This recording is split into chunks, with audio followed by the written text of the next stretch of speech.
Baking লাইফে এসে কত হরেক রকমের মানুষের পাল্লায় যে পড়লাম ভাই। এত রকম স্ক্যামিং। আর প্রথমত তো আশেপাশের লোকের অত্যাচারে বাঁচা যায় না, ফ্রি কেকের মানে খাওয়ার ধান্দায়। দেখা হলে ফ্রি কেক কবে খাওয়াবি, একটা কেক পাঠাই দে, ভালোই তো কেক বানাতে পারিস, একটা কেক আগে টেস্ট করা। মানলাম, আচ্ছা ঠিক আছে, তাদের কথা বাদই দিলাম, তাদেরকে নিয়ে আমি তো ভিডিও করেছি। এখন হাসি হচ্ছে অনলাইনের যারা আছে ভাওতাবাজি করার উদ্দেশ্যে বসে থাকে। হ্যাঁ, বলে যে হচ্ছে কেক নিব, অ্যাডভান্স করব না, আপনার লোকেশন থেকে পিক করব। তার লোকেশন রাজশাহী, তাদের লোকেশন ব্রাহ্মণবাড়িয়া, তারা নাকি রংপুর থেকে এসে কেক নিয়ে যাবে।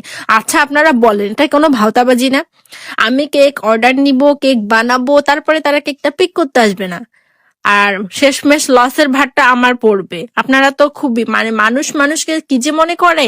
এরকম স্ক্যামিং হয়তো বা আমরা নেই না, তবে নতুন যারা বেকারস আছে তাদের সাথে কিন্তু এরকম হচ্ছে বরাবরই হয়ে যাচ্ছে, যে প্রথমে লোকেশন বলে লোকেশন বলে না, ব্যবহার খারাপ করে, বলে আপনাদের সমস্যা কি, খালি লোকেশন কেন করেন, লোকেশন চলে লোকেশন বলবে না। এদিকে হচ্ছে আবার তারা এরকম কেকের সবকিছু ডিটেলস নিয়ে প্রায় অর্ডার কনফার্ম করা অবস্থায় তারপরে বলবে যে অমুক লোকেশন থেকে নিতে আসবো, কোনো অ্যাডভান্স করতে পারবো না, আপনার লোকেশন থেকে পিক করেই তো আনবো, এত চিন্তা কিসে, অ্যাডভান্স দিতে পারবে না, মানে মগের মূল্য পেয়েছে, আবার আমার লোকেশন থেকে পিক করবে। এরকম গল্প কাদেরকে শোনা আমি জানি না, আমার কাছে অহরহ মেসেজ আসে এরকম। তো অনলাইন স্ক্যামিং থেকে সবাই দূরে থাকবেন।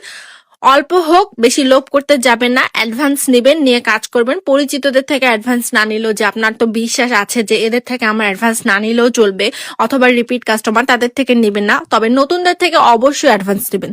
দরকার হলে কাজই করবেন না, অর্ডারই নেবেন না, তারপর অ্যাডভান্স ছাড়া কাজ করবেন না। এরকম অনেক অনেক স্ক্যামিং হয়ে যাচ্ছে আমাদের আশেপাশে। আমি নিজেও এরকম স্ক্যামিং এর শিকার। হ্যাঁ, অর্ডার দিয়ে অর্ডার কনফার্ম করে তারপর হচ্ছে কেকের যদি একটু 19-20 হয়, বলে যে কেক রিসিভ করতে পারবো না। মানে কি, মানুষের কি এতটা কষ্ট, মানুষের এই প্রোডাক্ট গুলো নষ্ট করতে আপনাদের লজ্জা লাগে না? কিছু কিছু কাস্টমার আছে এতটাই ফালতু বেয়াদব। আমার কিছু মহিলা কাস্টমার ছিল যে এরকম মানে খুবই ছ্যাঁচড়া, তাদেরকে নিয়ে আসলে আমি কিছু বলতে চাই না। আমি তো সরাসরি উপরওয়ালার কাছে বিচার দিই যে তারা আমাদের যে টাকাটা লস করা চায় তার থেকে দ্বিগুণ টাকা তাদের যাবে।